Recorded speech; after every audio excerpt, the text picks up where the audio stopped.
Bien-aimés à travers le monde, bonjour. Bienvenue sur votre chaîne chrétienne Trompette de l'Évangile. Je suis votre humble serviteur, l'apôtre Nono Martial, serviteur inutile de Jésus-Christ. Je ne suis qu'un simple moyen par lequel l'Éternel a décidé aujourd'hui de pouvoir partager la parole avec vous, afin que vous et moi soyons édifiés. Parce que quand Dieu prêche, il prêche également aux prédicateurs. Donc, je suis béni de l'enseignement dont l'Éternel a mis en moi aujourd'hui. Je voudrais saluer également tous les bien-aimés qui ont réagi à travers le monde sur les différentes vidéos. Saluer les frères de la Côte d'Ivoire, du Cameroun, du Canada, de l'Allemagne, de la Suisse et tous ceux qui n'ont pas défini en fait l'origine de leur pays lors de leur participation. L'évangile aujourd'hui est victime de beaucoup d'attaques. L'évangile de Christ, je précise, l'évangile de Christ aujourd'hui est sujet à beaucoup d'attaques et des attaques virulentes. Mais nous, le problème aujourd'hui en tant qu'enfants de Dieu, c'est de pouvoir nous poser les bonnes questions. Et la question principale d'un enfant de Dieu qui a reçu la parole, qui a reçu la grâce de Dieu, parce que la parole de Dieu, c'est sa grâce, qui a reçu cette grâce en lui. Et si cette grâce est en mouvement, un enfant de Dieu ne peut pas être insensible à tout ce que traverse l'Église aujourd'hui. Quand je parle de l'Église, je parle de l'Église locale. Notons qu'il y a deux dimensions de l'Église. Il y a l'Église au corps de Christ. Cette Église, elle est parfaite. Il y a l'Église locale. Ça veut dire quoi? Ça veut dire que l'association des hommes, le dictionnaire décrit l'Église comme mise à part. Bibliquement, l'Église locale, c'est l'association des personnes ayant le même enseignement, justement, et vivant selon cet enseignement. En gros, donc l'Église, c'est l'association des personnes qui ont le même enseignement, à savoir l'enseignement de Jésus-Christ, qui sont soumis à cette parole, qui sont disciples de Jésus-Christ, qui ont tout en commun et qui vivent selon la foi qu'a généré cette parole en eux. Ainsi, nous pouvons voir dans Actes 2, à partir du verset 44, la parole dit que quand ils ont reçu le Saint-Esprit, ils persévéraient dans la communion fraternelle et dans la parole que Dieu leur avait prescrite. L'enseignement des apôtres et des prophètes, ils persévéraient dans cette parole-là et ils avaient tout en commun. Donc un homme qui vous dit qu'il est dans l'église et qui ne partage rien avec vous, on a le droit de se poser la question. Une sœur qui se déclare sœur de l'église et qui n'a rien en commun avec les autres, nous nous posons la question. Un frère qui dit qu'il est dans l'église et qui ne partage pas la communion fraternelle, nous nous posons des questions. Un frère qui dit qu'il est attaché à l'église de Dieu, qui ne marche pas selon l'enseignement des prophètes et des apôtres, nous nous posons la question. Un homme qui dit qu'il est enfant de Dieu, qui ne demeure pas simplement dans l'évangile de Christ, nous nous posons la question. Maintenant, nous allons toucher des points pour pouvoir susciter justement certains éléments qui peuvent arriver dans le parcours d'un enfant de Dieu. Bien-aimés, au jour d'aujourd'hui, comme je l'ai dit tantôt, il y en a qui n'ont même plus envie d'aller à l'église. Il y en a au jour d'aujourd'hui qui n'ont même plus envie d'entendre parler de l'église, de Jésus-Christ. Pourquoi? Parce que dans ce mouvement, c'est ce nouveau mouvement, ce que j'appelle l'évangile New Look, que certaines personnes aujourd'hui sont en train de diffuser partout dans le monde, a causé beaucoup de tort à l'église locale. Parce que n'oubliez pas, l'église locale, c'est une carrière. De manière prophétique, nous pouvons également expliquer l'église comme étant Gozen, parce que Gozen, c'est la lumière au milieu du monde. Parce que quand le peuple d'Israël était en Égypte, Israël vivait sur une terre au sein de l'Égypte qui s'appelait Gozen. Et quand l'Égypte a connu tous ses fléaux, tous les 10 plaies de Moïse, la seule portion de l'Égypte qui n'avait pas été frappée, c'était Gozen. Parce que Dieu y était. Parce que c'était le peuple de Dieu. Donc nous également aujourd'hui, la Bible dit, vous êtes dans le monde, mais vous n'êtes pas du monde. Nous sommes la lumière du monde. Donc nous sommes Gozen dans le monde. L'église, c'est aussi le désert. Bien-aimés, le désert, nous aurons l'occasion de pouvoir l'expliquer, parce que l'église aussi, c'est de marcher même quand il y a l'adversité, même quand il y a des temps difficiles, même quand il y a le manque, même quand il y a toute forme d'attaque. L'église aussi, c'est ça. Et l'église locale aussi, c'est la carrière, parce que la carrière, c'est le lieu où on taille des pierres. N'oubliez pas que la Bible dit que nous sommes des pierres. Nous sommes des pierres parce que nous avons été taillés justement du rocher qui est Christ. En fait, donc quand nous parlons des pierres, nous parlons de la carrière, c'est le lieu où chaque pierre doit être taillée. Ça veut dire que quand nous venons dans l'église, nous venons avec nos défauts. L'Écriture dit, dans Corinthiens, venez tel que vous êtes. Que chacun vienne dans l'état où il a été appelé. C'est Jésus qui va nous dépouiller du fardeau que nous avons. Il doit nous dépouiller en nous taillant, en nous rendant conformes à la bâtisse qu'il veut construire, qui est son corps lui-même.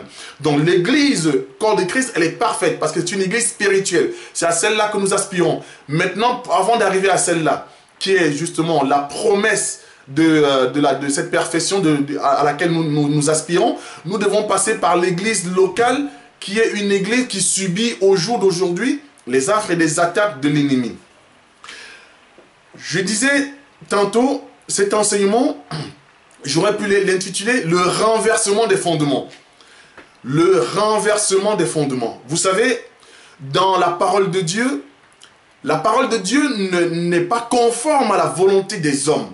La parole de Dieu n'est pas conforme à la vie que mènent des hommes. Donc, quand tu es un enfant de Dieu, si tout ce que tu fais est apprécié et accepté par les personnes qui n'ont pas connu Jésus-Christ, tu dois te poser la question. Parce que pour les gens du monde, nous sommes mal élevés. Bien-aimés, un enfant de Dieu, par rapport à la parole de Dieu, par rapport à sa vie, par rapport à la façon de se comporter, les gens du monde trouveront que tu es bizarre, que tu n'es pas normal. Parce que selon le monde, toute vérité n'est pas bonne à dire, mais pour un enfant de Dieu, toute vérité est bonne à dire. Ainsi, quand nous disons certaines choses, le monde nous traite et renvoie cette image des personnes hautaines, mal élevées, qui sont en train de donner des leçons à tout le monde. Non, bien-aimé, l'écriture est claire. La parole dit, prêche l'évangile en toutes circonstances, en tout temps favorable ou non. Donc quand nous disons certaines vérités, elles dérangent. Et par rapport à ça, nous sommes taxés soit d'orgueilleux, soit de prétentieux, soit de mal élevés. C'est tout à fait normal parce que Jésus lui-même était traité d'orgueilleux. Parce qu'on disait, tu n'as même pas encore 50 ans et tu as vu Moïse. Comment pouvait-il dire cela? Un enfant, une personne qui n'avait pas 50 ans, déclarer comme ça devant le puissant peuple, devant les pharisiens, les sadducéens, et dire, Abraham, votre père, il a vu mon jour. Mais c'était un manque de respect pour ces gens-là. C'était un manque de respect. Et la Bible a toujours été comme ça. Frère, aujourd'hui, nous assistons à toute forme de débauche dans l'église. Toute forme de débauche. C'est cela qu'on appelle le renversement des fondements. Vous avez des églises aujourd'hui où les femmes prêchent. Mais bien aimé, la parole n'empêche pas la femme de prêcher. Il faudrait que nos confrères, pasteurs et autres, puissent enseigner le bon évangile. Oui, j'atteste que la femme peut enseigner. Elle peut enseigner dans des églises. Mais elle ne peut pas enseigner dans les assemblées des saints. C'est ça la différence. Une femme peut enseigner dans des églises des hommes. Mais dans les assemblées des saints, la femme ne peut pas enseigner. Ainsi, si vous voyez une femme enseigner, mais ne vous posez pas la question, elle a le droit d'enseigner. Mais vous n'êtes pas dans une église des saints. La femme dans une église des saints doit être voilée. La femme dans une église des saints ne peut pas s'habiller comme des hommes. La femme dans une église des saints, elle est soumise à la volonté de Dieu. Elle ne va pas exposer ses cheveux verts, bleus, rouges, porter des mèches comme si on était dans un concert de rock. Frère, nous devons nous opposer et nous élever contre la falsification et une forme de légèreté dont les hommes aujourd'hui sont en train de faire entrer dans des églises. Quand je parle de l'église, c'est dans les églises locaux. Dans les églises locales, pardon, autant pour moi. Dans les églises locales. Nous devons nous opposer contre ça. Nous devons vivre la vie des prophètes et des apôtres dans nos églises. Alors quand une église ne marche pas conformément à cette volonté, nous devons dénoncer, bien aimé, mais dénoncer à la lumière des Écritures. Parce qu'il est facile de jeter la pierre sur les autres, mais il faudrait que l'Écriture nous soutienne dans ce que nous sommes en train de faire. Des églises au jour d'aujourd'hui où quand vous rentrez, vous voyez la photo d'un homme. C'est de l'idolâtrie, bien aimé. L'esprit de Babel, l'esprit de Babylone, c'est ça cet esprit qui renverse aujourd'hui, qui est en train de renverser le fondement. Et beaucoup d'enfants de Dieu aujourd'hui sont dans la distraction, sont dans l'hésitation, dans le doute, dans l'amertume, à cause justement de cette mouvance diabolique qui consiste en gros à donner la liberté aux hommes et aux femmes. Remarquez, l'Écriture dit que celui qui sert faire le bien et qui ne fait pas pêche. Ça c'est Jacques 4 à partir du verset 17. L'Écriture dit également dans Timothée que viendra le temps où les hommes auront la démangeaison d'entendre les choses agréables. Les hommes aimeraient qu'on les dise, ma soeur, le voile c'est ta chevelure. Tu peux ne pas te voiler si tu veux. Ma soeur, tu peux prêcher si tu as l'amour de Dieu, si tu as l'appel, si tu sens en toi, tu peux prêcher. Nous sommes tous un royaume de sacrificateurs. Mais il faut expliquer ce verset. Il n'y a plus ni juif ni grec, il faut l'expliquer. Quand la Bible dit il n'y a plus ni juif ni grec, c'est quand Dieu déverse son esprit. Parce que la Bible dit que si quelqu'un n'a pas l'esprit de Christ, il ne lui appartient pas. Donc, juifs, grecs, tous ont reçu, hommes, femmes, ont reçu l'esprit de Christ qui est justement la marque de l'appartenance à Christ. Et quand la Bible dit, et également dans l'Apocalypse, il a fait de nous un royaume de sacrificateurs, ça ne veut pas dire aujourd'hui que les femmes peuvent enseigner autant que les hommes qui sont appelés à cette tâche. Non! Un royaume de sacrificateurs, il faut d'abord regarder déjà l'exercice du sacerdoce. Que faisait le sacrificateur? La fonction première, il devait déjà égorger l'animal et il devait intercéder pour le peuple. Toi, aujourd'hui, en tant que sacrificateur, dans ta dimension, tu dois offrir ton corps. L'animal, c'est ton corps. Ton corps doit mourir. Ton corps doit mourir. Et tu dois pouvoir maintenant intercéder directement avec Dieu sans passer par un homme. C'est ça un royaume de sacrificateur. Ça ne veut pas dire, toi, la femme, tu peux aujourd'hui prendre la chair et prêcher. C'est diabolique. Bien-aimé. Dire ceci, ce n'est pas être mal élevé. Dire ceci, c'est être en conformité avec ce que Paul a prêché. Bien-aimé. Nous ne pouvons pas marcher avec des hommes. Marcher avec Dieu, ce n'est pas uniquement un rassemblement des hommes. Si les hommes se rassemblent et que Christ n'est pas au milieu, c'est un rassemblement d'hommes. Donc l'église locale se réunit autour de la parole de Dieu. Si dans le rassemblement, il n'y a pas la parole qui est le centre, alors vous, c'est un rassemblement d'hommes. Bien-aimés. Si c'est le cas, retirez-vous. Si vous êtes au milieu des personnes qui créent des disputes et des divisions, qui prêchent avec des motifs, qui prêchent pour leur intérêt, qui prêchent par des calculs, sortez de ces églises, frère. Ce n'est pas uniquement là où la femme prêche. Il y a des églises où la femme ne prêche pas et qui se disent également assemblée de saints, mais en réalité, ce sont leurs femmes qui prêchent. Qui prêchent à la maison, le pasteur ne fait que répéter la prédication qu'il a reçue la nuit dans la chambre à sa femme. Également, ce sont ces églises-là que nous dénonçons. Quand nous parlons d'assemblée des saints ou église des saints, ce n'est pas par rapport à l'appellation. Non, c'est par rapport à l'enseignement et à la doctrine. Nous devons écouter l'enseignement et nous devons voir les œuvres. Parce qu'un arbre doit produire les fruits qui sont conformes justement à la nature de cet arbre-là. Jésus-Christ n'a pas fait des indisciplinés. Jésus-Christ a fait des disciples. Jésus-Christ n'en a pas appelé des moutons. Jésus-Christ a appelé des brebis. Bien-aimés, nous sommes des chrétiens, nous ne sommes pas des crétins. Arrêtons de croire que parce qu'un homme de Dieu fait des miracles, alors il est dans la parole. Arrêtons de croire que parce qu'une femme prie et nous voyons des miracles, elle est dans la parole. La parole, le salut, les miracles, les prodiges, déjà c'est d'abord conformément à la parole de Dieu. Le diable a reçu aussi cette capacité. Rappelez-vous en Égypte, quand Moïse jeta son bâton, Pharaon a jeté 2. Le diable est dans la multiplication parce qu'il est dans la séduction, bien aimé. Alors une église où il y a toutes ces choses-là, où le pasteur ne prêche pas conformément à la parole, mais par rapport à des motifs, où les femmes prêchent, où les femmes s'habillent comme des hommes, où les femmes ne se voilent pas, parce que l'enseignement, la doctrine qu'elles ont reçue, c'est que la femme a reçu les cheveux pour voile, c'est une église de démons, c'est Babylone, c'est Jézabel qui règne là-dessus. Et il faut le dire avec force et puissance, il faut dénoncer ces choses-là, bien aimés.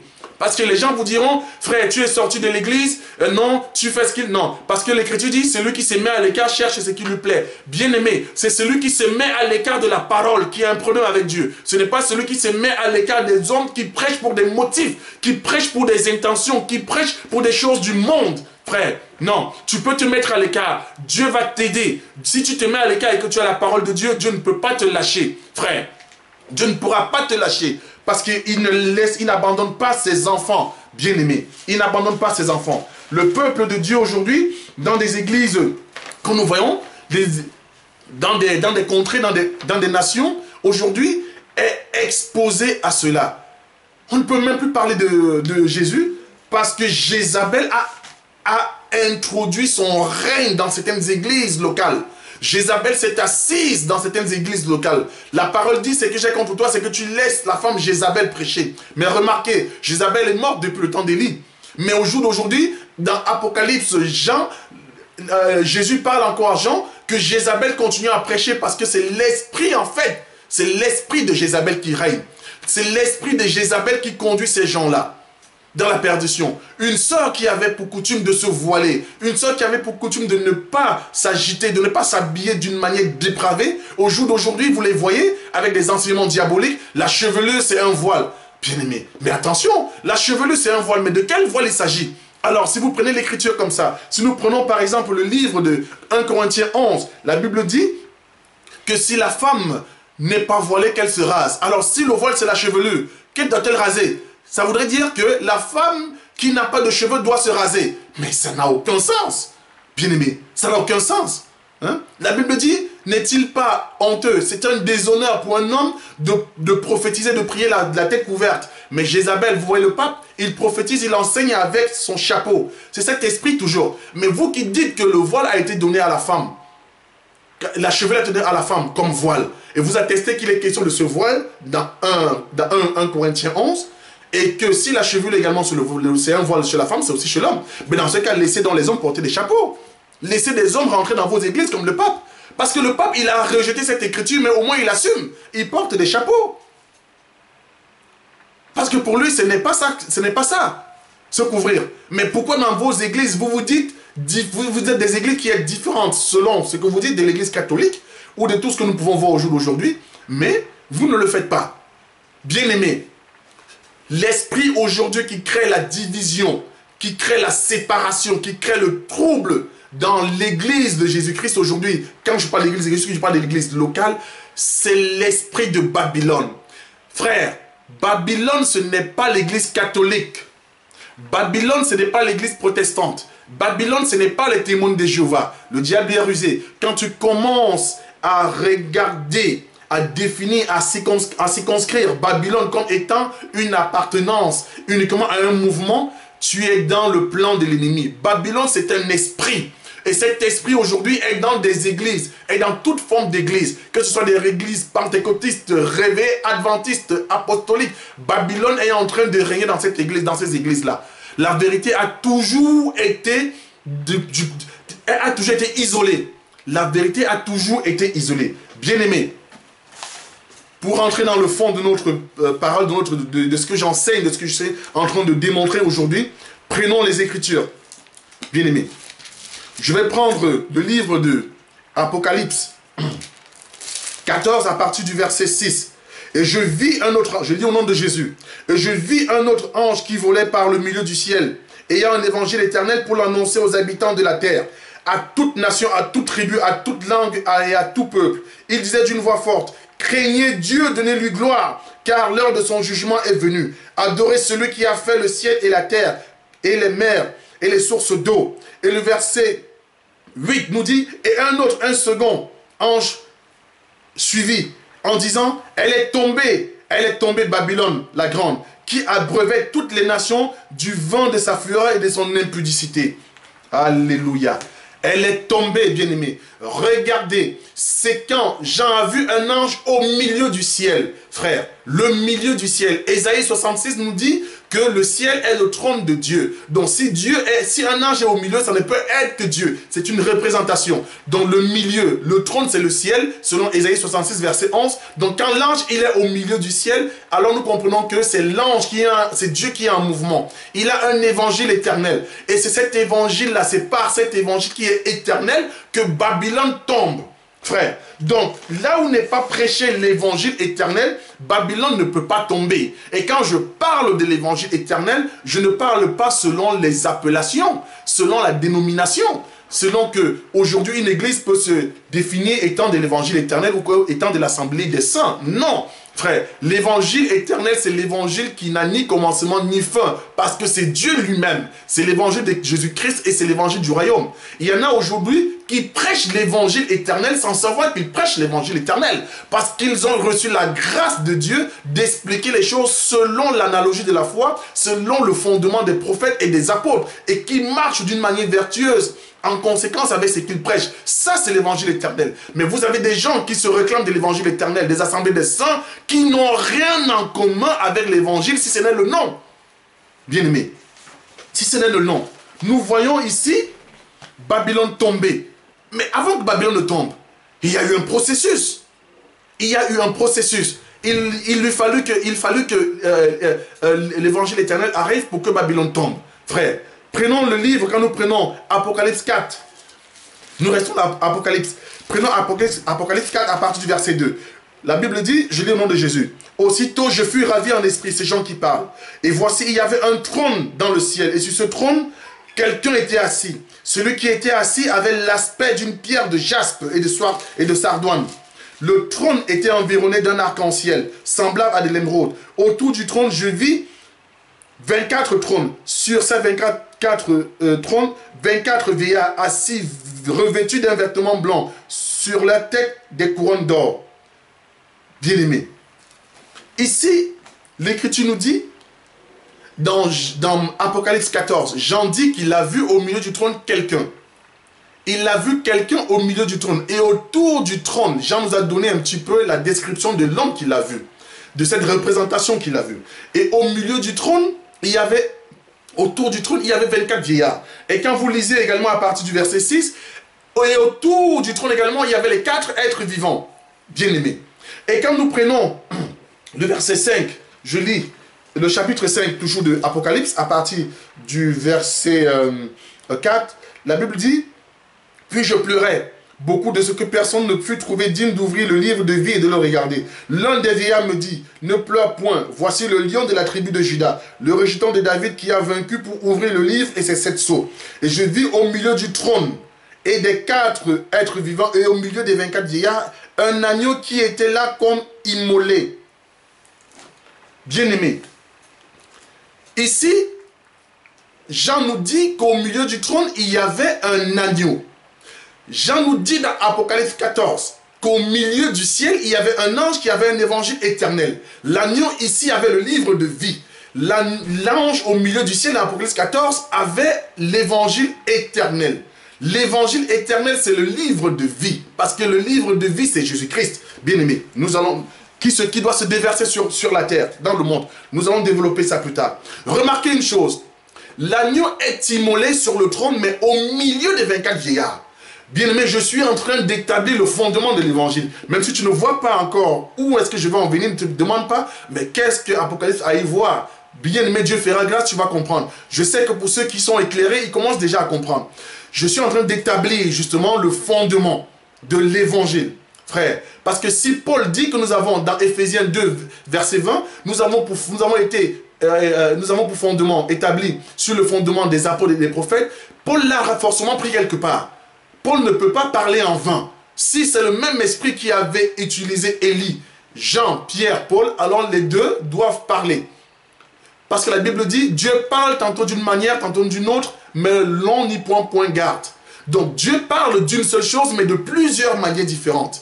Donc, quand Élie parle, nous devons également chercher à comprendre, est-ce que Paul a parlé comme Élie? Ou Paul a traité de ce que Élie a traité? Et de quelle manière, bien aimé? Ce n'est qu'une répétition dans la parole. Donc, l'agneau ici est immolé au milieu des 24 vieillards et des 4 êtres vivants. Donc, ici, nous comprenons que si l'agneau est immolé sur un trône, alors l'agneau est immolé sur l'autel. Donc, le trône, c'est l'autel. Parce que, rappelez-vous, quand le modèle du tabernacle a été donné à Moïse, il lui a été dit de bâtir selon le modèle qu'il a vu. Donc, l'agneau ne peut être immolé que sur l'autel.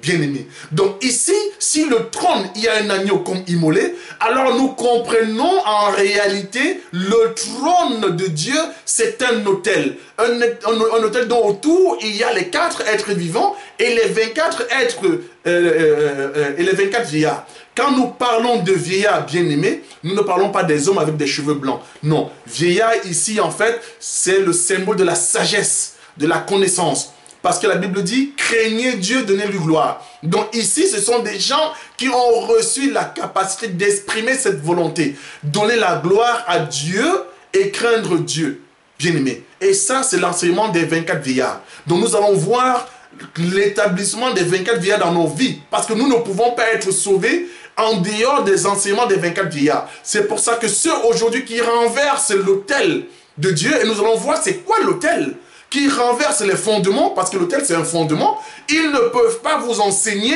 conformément à la parole de Dieu, conformément aux enseignements des apôtres et des prophètes. Il est impossible. Puisque l'autel a été renversé, alors l'enseignement ne peut pas être le même. Frère, l'agneau qui est immolé au milieu du trône, le trône ici, bien-aimé, c'est un autel. C'est l'autel, parce que l'agneau est immolé dessus. Frère, quand nous prenons le livre de 1 roi 18 à partir du verset 21, je vais vous épargner la lecture, je vous donne la référence. Élie est confronté aux 450 prophètes de Baal. Il dit au peuple dans le verset 21, « Jusqu'à quand clocherez-vous à droite et à gauche ? Si l'Éternel est pour vous, allez vers l'Éternel. Si c'est Baal, allez vers Baal. » L'esprit de Baal était déjà là, bien-aimé. L'esprit de Baal a toujours été, frère. Élie dit, nous allons démontrer qui a la parole de Dieu. De quel côté est la puissance de Dieu. Frère, observez, remarquez. Élie dit, vous allez nous remettre 2 taureaux. Vous, les prophètes de Baal, choisissez votre taureau, votre animal. Immolez l'animal. Invoquez votre Dieu. Celui qui fera descendre le feu, c'est celui-là qui aura Dieu. Le peuple dit Amen, faites ainsi. Frère, remarquez une chose. Les prophètes de Baal et Élie avaient tous l'animal. Donc ils avaient tous la parole. Le fait d'avoir la parole, de répéter les Écritures, ce n'est pas la source du salut. Parce que les prophètes de Baal également avaient l'animal. Maintenant, ça ne s'arrête pas. Élie dit, allez-y, vous êtes plus nombreux, invoquez votre Dieu, faites descendre le feu. La parole nous explique comment les prophètes ont prié depuis le jour jusqu'au coucher du soleil. Quand midi fut passé jusqu'au moment de l'offrande du soir, frère, nous vous épargnons ça, c'est notre enseignement. Mais sachez que Élie ne pouvait pas invoquer son Dieu avant le soir. Parce que l'agneau doit être immolé entre les 2 soirs. Bien aimé. Ça encore, nous mettons de côté. C'est simplement pour des gens qui sont déjà en train de voir, qui voient déjà. Voilà, donc je ne vais pas toucher ces choses-là exprès pour ne pas embrouiller le peuple de Dieu. Parce que quand nous prêchons sur Internet, nous essayons de ratisser large. Frère, que même l'enfant puisse nous écouter. Donc nous ne prêchons pas simplement pour ceux qui ont déjà une maturité, mais nous devons être comme Jacob, marcher au pas des brebis. Dans les brebis, vous avez des adultes, vous avez des enfants, vous avez, voilà. Il faut marcher calmement et doucement afin que tous puissent arriver au même endroit, mais chacun arrivera selon la grâce que Dieu permettra, selon son temps. Quand le temps de l'offrande du soir fut arrivé, Élie dit, le verset 30 nous dit, avant qu'Élie ne commence à invoquer le nom de Dieu, il a d'abord rétabli l'autel de Dieu qui avait été renversé. Alléluia. La parole nous dit, en réalité, les prophètes de Baal étaient en train d'invoquer sur un autel renversé. Pourquoi renversé? Verset 31, l'Écriture nous dit, Élie prit 12 pierres, selon les 12 tribus d'Israël. Les pierres. Élie a restauré l'autel. Il a rétabli l'autel. Comment il l'a rétabli? Il l'a rétabli par des pierres. Parce que le fondement doit se faire avec des pierres. Bien-aimés. Et les 12 pierres ici sont les 12 tribus d'Israël. Ce n'est pas l'apôtre Nono qui le dit, ce sont les Écritures. Nous voyons déjà ici le fondement des prophètes. Frère, nous voyons ici le fondement des prophètes. Élie rétablit l'autel. Il pose l'animal et il ne s'arrête pas là.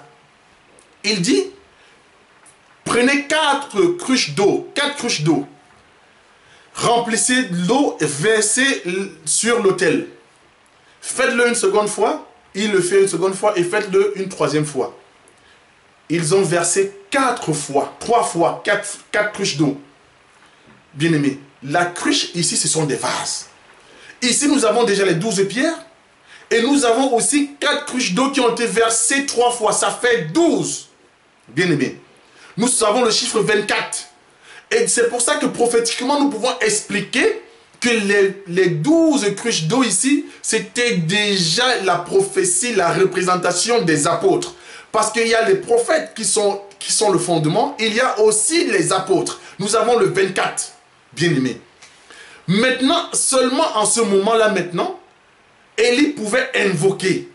Donc, comme nous avons vu autour du trône, les 24 êtres vieillards et les 4 êtres vivants, nous voyons aussi dans le rétablissement de l'autel, Élie avec les 24 vieillards.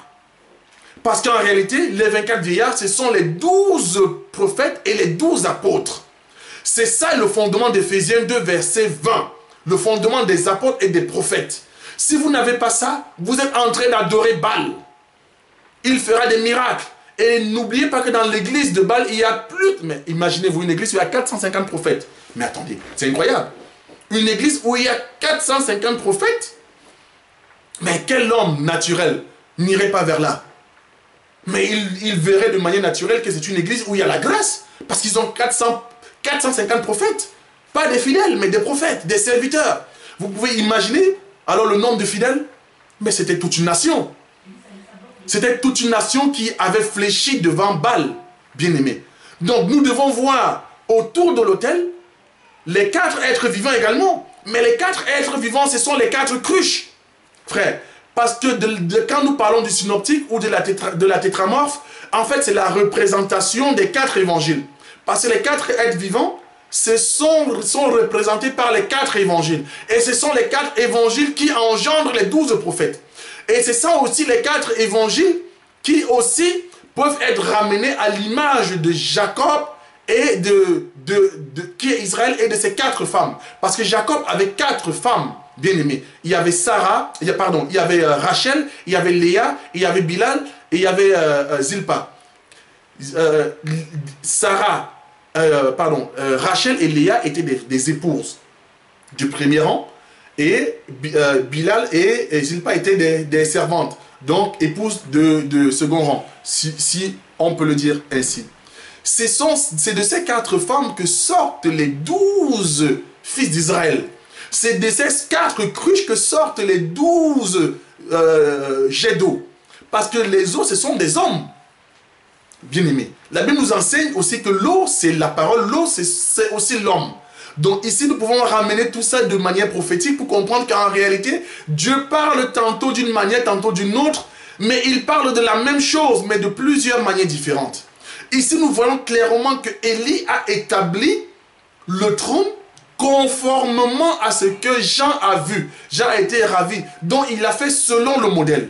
Et l'Éternel est descendu, bien-aimé. Quand on n'a pas établi l'autel selon les règles du modèle prescrit par Dieu, Dieu n'est pas dedans, bien-aimé. Ils ont prié, les prophètes de Baal prient toujours beaucoup. Les églises où on prie tellement aussi beaucoup, vous allez voir, où on démontre la présence de Dieu seulement dans la prière, dans le fait de se donner du mal, il faut que la chair aussi souffre, ils se sont même infligés, la Bible dit qu'ils se sont même infligés des blessures. Ils ont prêché, invoqué du matin au soir, mais Dieu n'était pas là. Mais remarquez, quand Élie a invoqué, parce que le modèle était respecté, le feu est descendu. Le feu est descendu, bien-aimé. Quand nous prenons l'écriture de Genèse 11, à partir du verset 1, après la destruction au temps de Noé, la Bible dit que tout le peuple était rassemblé sur une terre et ils avaient une seule langue. Ils se sont dit entre eux, rassemblons-nous, faisons une tour, et qui touche le ciel. dans la pensée des hommes, ce n'était pas une mauvaise pensée, bien-aimé. Parce que le désir, l'intention, le projet était de se rapprocher de Dieu. Le projet de cette tour était de se rapprocher de Dieu. Mais le problème, c'est quoi? C'est le fondement. Remarquez, dans le verset 2 au verset 3, la Bible dit qu'ils ont, de Genèse 11, verset 1 jusqu'au verset 3, la Bible dit qu'ils ont pris des briques pour en faire des pierres. L'autel, la tour, c'était aussi un autel. Parce que c'était une tour au-dessus de laquelle Dieu devait régner. Parce que c'est une tour qui les amenait vers Dieu. Mais ils se sont confondus, bien-aimés, et ils se sont confondus, ils ont pris des briques et ils en ont fait des pierres. Mais pourtant, Élie, lui, il a pris des pierres pour établir l'autel, bien-aimé. Donc au jour d'aujourd'hui, nous voyons qu'il y a des pasteurs, des hommes de Dieu qui prient, mais ils prient sur un autel qui est renversé. Maintenant, nous allons démontrer c'est quoi l'autel. Parce que depuis, je vous parle de l'autel, mais il est légitime de se poser là la question, mais où est le rapport entre l'autel et l'enseignement qu'on nous prêche au jour d'aujourd'hui? Donc déjà, bien-aimé, tu dois comprendre que l'autel, c'est la parole de Dieu. L'autel, c'est l'enseignement. Tu peux avoir les Écritures, mais tu peux ne pas avoir l'enseignement. Parce que les prophètes de Baal également avaient l'Écriture. Le diable aussi a l'Écriture, mais il n'a pas l'enseignement. L'enseignement consiste justement à former Christ dans les fidèles. Le diable, avec son enseignement, ne peut pas former Christ en vous. Et former Christ veut dire que Christ vient habiter en vous. Le diable ne peut pas, avec la parole de Christ, de la parole qu'il a, ne peut pas venir former Christ en vous. Parce qu'il se sert de l'écriture pour pouvoir être adoré. Il se sert de l'écriture pour détourner le peuple. C'était ça l'esprit de Baal. Baal se servait de la parole pour pouvoir détourner le peuple. Mais Élie doit venir restituer et restaurer, et puis il doit venir rétablir l'ordre des choses, l'enseignement. Ne vous étonnez pas s'il y a des hommes qui parlent bien, qui connaissent tous les versets bibliques. Déjà, pour votre information, tu ne connais pas les nombres de versets bibliques plus que le malin, plus que Satan. Satan connaît à la virgule les versets bibliques mieux que toi, frère. Déjà, quand ces versets ont été inspirés à Moïse, il était déjà en activité, Satan. Il était en action. Donc, quand Moïse écrivait, il était témoin avant toi et moi de ce qui était écrit dans ces versets.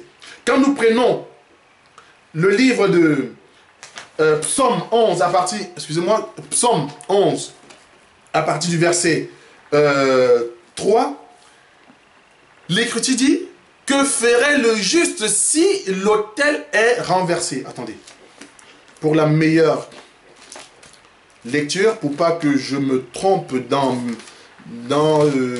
l'enseignement et dans les références bibliques, nous allons prendre Psaume 11, pardonnez-moi du temps que ça prend, parce que quand j'enseigne, en fait, c'est des versets que je n'ai pas forcément préparés, et au fur et à mesure, Dieu nous fait grâce en m'inspirant. Voilà. Psaume 11 à partir du verset 3. Je lis au nom de Jésus. Quand les fondements sont renversés, virgule, le juste, que fera-t-il?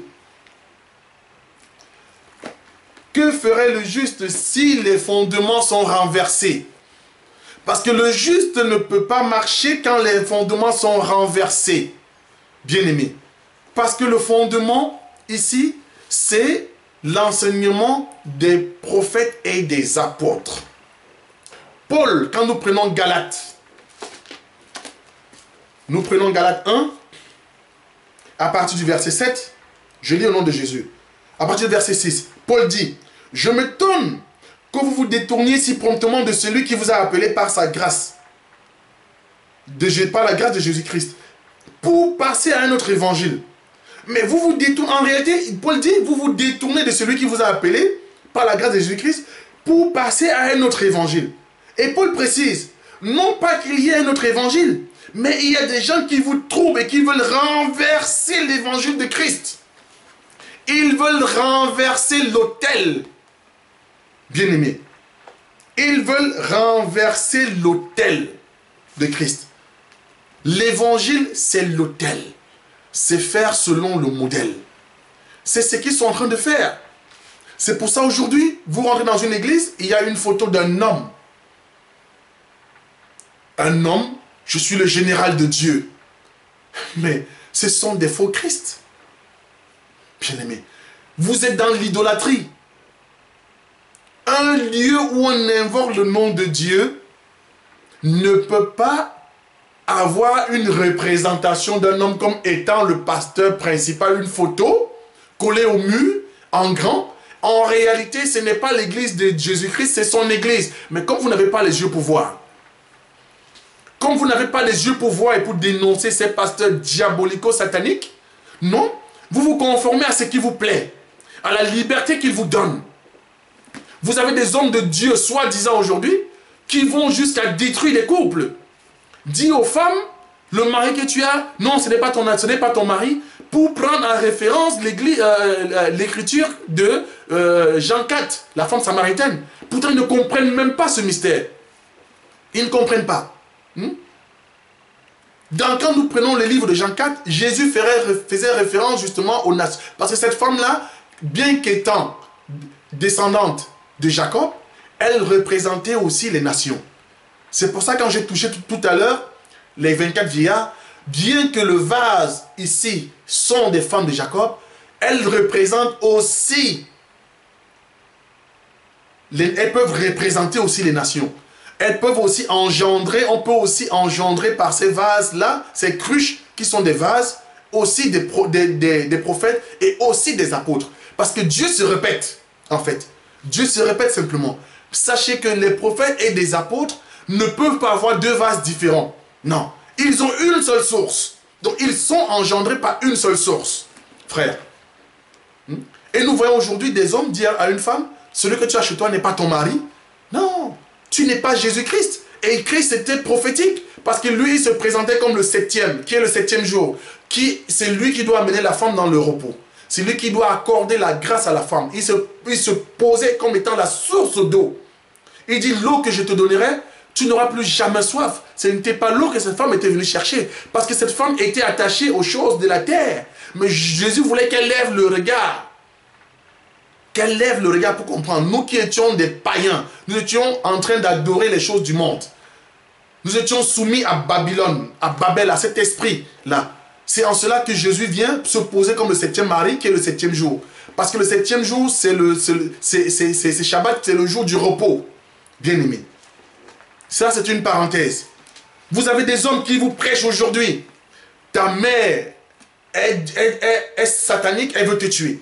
Mais comment un homme de Dieu peut enseigner un fidèle que sa mère est possédée? Elle veut, sa mère, c'est une femme qui est diabolique, qui veut tuer son enfant et tout. Mais Jésus n'a pas fait ça. Nous ne disons pas qu'il n'y a pas de femmes qui soient diaboliques. Nous ne disons pas qu'il y a des femmes qui ne soient pas sous l'autorité ou sous la possession de l'ennemi. Mais un homme de Dieu ne peut pas enseigner ça à un fidèle frère. Parce que Dieu ne peut pas montrer de telles choses, bien-aimé. Non, parce que la Bible dit, honore ton père et ta mère. Même si ta mère aime les marabouts, tu dois honorer ton père et ta mère. Même si ton père c'est un marabout, c'est un magicien, tu dois honorer ton père et ta mère. Même si ta mère c'est une femme qui fait que des mauvaises choses, qui pour toi elle n'a rien de bon, tu dois l'honorer. Bien-aimé, tu dois honorer ton père et ta mère. L'évangile que tu reçois, c'est un évangile qui t'amène à prendre soin de tes parents, soin de ton mari, soin de ta femme. Ce n'est pas un évangile qui vient s'aimer, qui vient déchirer un père par rapport à son fils. Ce que tu as mal compris. Quand nous parlons de séparation, c'est dans l'adoration, c'est dans la pratique du culte. Mais de manière humaine, nous devons pourvoir aux besoins de nos frères. La Bible dit que celui qui ne prend pas soin de sa famille et des siens est pire qu'un incroyant, qu'un infidèle. Bien-aimé. Mais ces églises enseignent ces choses-là. Vous êtes d'accord? Vous dites Amen. Ces hommes vous ridiculisent. Ces hommes vous frappent. Mais vous êtes d'accord? Quand ils vous frappent, vous êtes d'accord? Vous dites Amen. Mais quand on vous dit la vérité, bien-aimé, nous devenons des nous devenons vos ennemis. Parce que nous sommes en train d'établir la vérité. Non, frère, nous sommes en train d'établir la vérité. Bien-aimés, continuons. Prenons le livre de 2 Timothée 4. 2 Timothée 4. 2 Timothée 4 à partir du verset 2. Prenons le verset 3 pour la meilleure compréhension. Car il viendra un temps où les hommes ne supporteront pas la sainte doctrine. La sainte doctrine. Mais ayant la démangeaison d'entendre les choses agréables, ils se donneront une foule de docteurs selon leurs propres désirs. Frère, nous savons que humainement, chaque fidèle est attaché à son pasteur, à son prophète, à son apôtre, à son docteur. Ma soeur, nous le savons. C'est naturel. Mais Dieu t'appelle à autre chose. Nous ne demandons pas de manquer de respect à vos pasteurs. Nous vous demandons de consulter les Écritures afin d'examiner si ce qu'on vous enseigne est conforme. Frère, examinez si c'est conforme. La véracité d'une église, d'un mouvement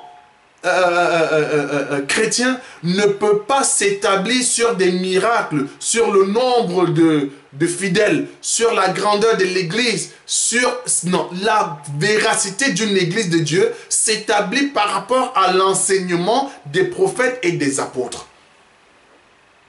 Si quelqu'un vous enseigne autre chose que ce qu'a prêché les prophètes et les apôtres, cette personne est anathème. C'est la Bible qui le dit. Je dis Amen. Cette personne est anathème. Donc je voudrais que toi, mon frère, toi, ma soeur, revois là où tu te trouves. Revois quel enseignement tu as reçu. Revois à quel Dieu tu es en train de dire Amen. Revois cela. Parce que si nous prenons également le livre, continuons, nous prenons le livre de Proverbes pour confirmer également ce que nous venons de lire. Prenons Proverbe 5 à partir du verset 3. La Bible dit, « Car les lèvres de l'étrangère distillent le miel et son palais est plus doux que l'huile. Mais à la fin, elle est amère comme de l'absinthe. Aiguë comme un glaive à deux tranchants. Ses pieds descendent vers la mort. Quand Jézabel vous distille ces paroles, parce que quand nous prenons le livre de Apocalypse 17, la Bible dit, à partir du verset 1 jusqu'au verset 17, à partir de Apocalypse 17, verset 1 jusqu'au verset 15, la Bible vous dit qu'il y a une femme assise, une grande prostituée qui est assise sur des eaux. Et la Bible nous révèle que les eaux, en fait, sont des hommes et des nations. Donc cette femme, cette étrangère, qui vient vous donner des paroles mielleuses, vous qui avez la démangeaison d'entendre ce qui est bien, des fausses prophéties qui vont nourrir, qui vont vous consoler, parce que vous avez un manque. La Bible dit que la fin, c'est la mort. Ces paroles mielleuses vous amènent en enfer, vous amènent dans la mort, bien-aimés. Il y a à peu près 4 ans aujourd'hui, lors de mon séjour au Cameroun, par la grâce de Dieu, j'ai fait une vidéo où j'ai dénoncé les faux prophètes. Je me rappelle à l'époque, j'étais pratiquement le premier à dénoncer les prophètes au Cameroun. Entre guillemets, quand je dis premier, c'est par rapport à une vidéo. Les gens me disaient, mais frère, tu ne peux pas faire ça. Mais non, mais je le dénonce, bien-aimé. J'ai dénoncé ces choses-là et je vais continuer à dénoncer ces choses parce qu'elles sont sataniques et démoniaques. Bien-aimés, ces hommes qui ne font pas la volonté et la parole de Dieu, c'est des gens qui ne servent pas l'Éternel. Nous devons dénoncer cela, bien-aimés.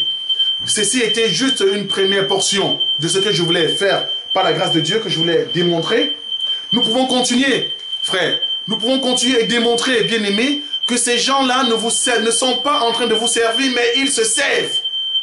Ils ne sont pas en train de vous servir, ils se servent eux-mêmes, frère. Mais regardez ce qui se passe, bien-aimés. L'évangile que vous aimez entendre aujourd'hui, c'est l'évangile selon la prospérité. Frère, mais Dieu n'enseigne pas sur ces choses-là. Je ne suis pas contre la richesse, mais Dieu ne nous enseigne pas. Dieu ne nous appelle pas à enseigner, bien-aimés, ces choses-là. Ce n'est pas ça qui nous amène, Dieu de gloire, qui nous amène vers le Dieu de gloire. Dieu dit, cherchez d'abord le royaume des cieux. Cherchez d'abord le royaume des cieux et sa vérité et sa gloire. et sa profondeur et son élévation, tout ce que vous pouvez mettre là qui puisse élever Dieu. Et toutes choses vous seront données. Ensuite, on reçoit toutes choses. Un enfant de Dieu, il regarde d'abord aux choses d'en haut, pas aux choses d'en bas. Au jour d'aujourd'hui, on vous propose tout, monde et merveille. Vous êtes là, en train de partir. Un aveugle ne peut pas amener un autre aveugle en dehors d'un fossé. Un enfant de Dieu n'est pas un mouton. Un enfant de Dieu n'est pas un aveugle. Un enfant de Dieu n'est pas indiscipliné.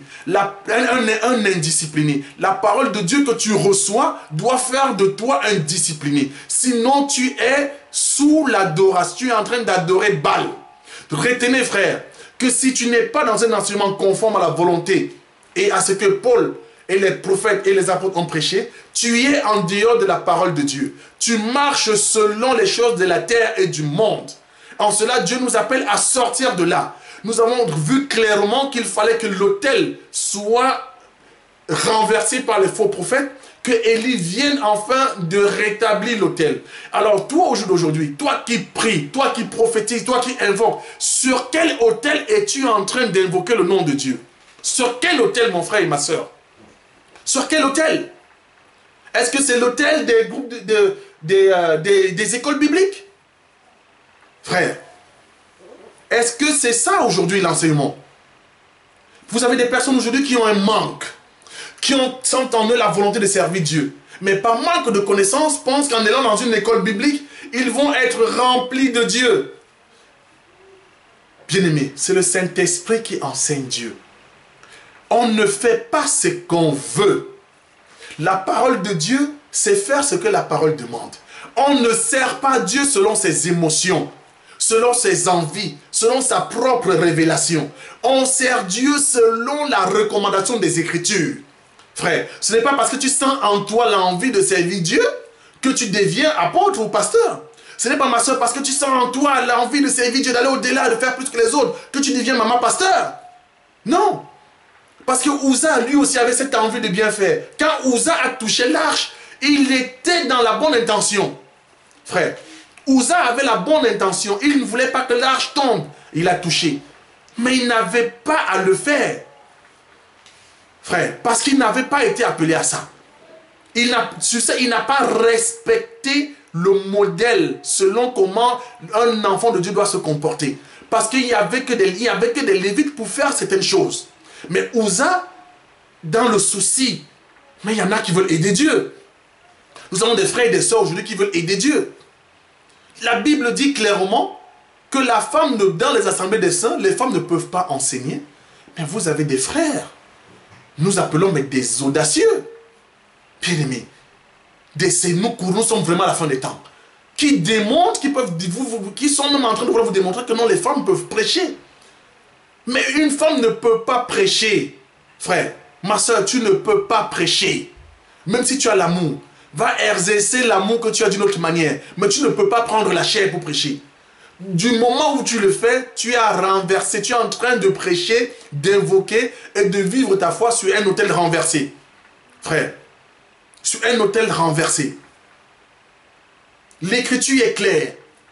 Je voulais établir d'abord les premiers fondements. Le fondement capital. Parce que ceci, nous allons développer, nous allons tomber maintenant sur des faux pasteurs, sur est-ce que la femme peut prêcher? Là, j'ai touché simplement de manière superficielle les grandes lignes que je voudrais développer par rapport à cet enseignement. Parce qu'avant d'enseigner, il faut poser le fondement. Nous allons toucher également aux fiançailles et au mariage. Peut-on rompre les fiançailles? Est-ce que le fiançailles...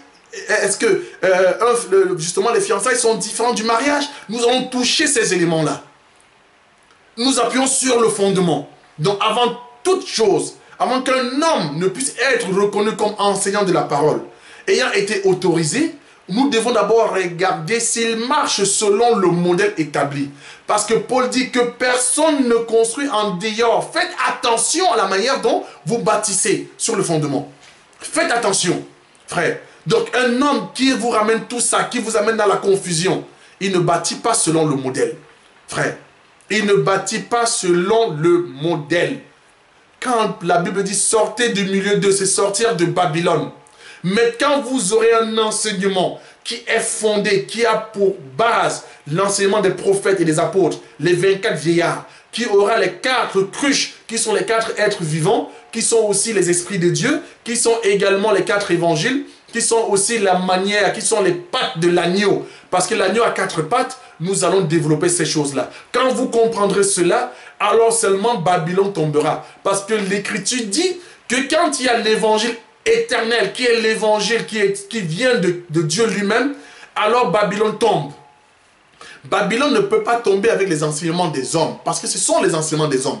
Et les hommes se permettent des libertés, sous prétexte de la révélation. Frère, il n'y a pas une révélation qui soit en contradiction avec une écriture. Toi, mon frère et ma soeur, tiens la parole, saisis ce qui est écrit. Parce que si nous voulons réfléchir, penser comme des hommes, tu pourras dire au Seigneur, Seigneur, c'est écrit. Parce qu'une révélation, mais tu vas la soutenir avec quoi? On soutient une révélation avec une écriture. Il y en a qui pensent qu'une révélation n'a rien à voir avec l'écriture. Non, on doit soutenir une révélation avec une écriture. On doit soutenir une vision avec une écriture parce qu'une vision ne peut pas contredire l'écriture. Dieu a parlé de toutes choses dans un format assez... comment on dit? Il a condensé tout ça, il nous l'a donné. Donc dans la parole de Dieu, il y a tout. Il y a tout. Frère, éloignez-vous des voleurs. Bien-aimés, ce n'est pas moi qui le dis. Ce n'est pas un manque de respect. Parce qu'ils vous volent, ils sont en train de prendre ce qui ne leur appartient pas. Et éloignez-vous des loups. Mais comment pouvez-vous? Frère, mais la débauche a atteint mais vous vivez dans l'impudicité spirituelle.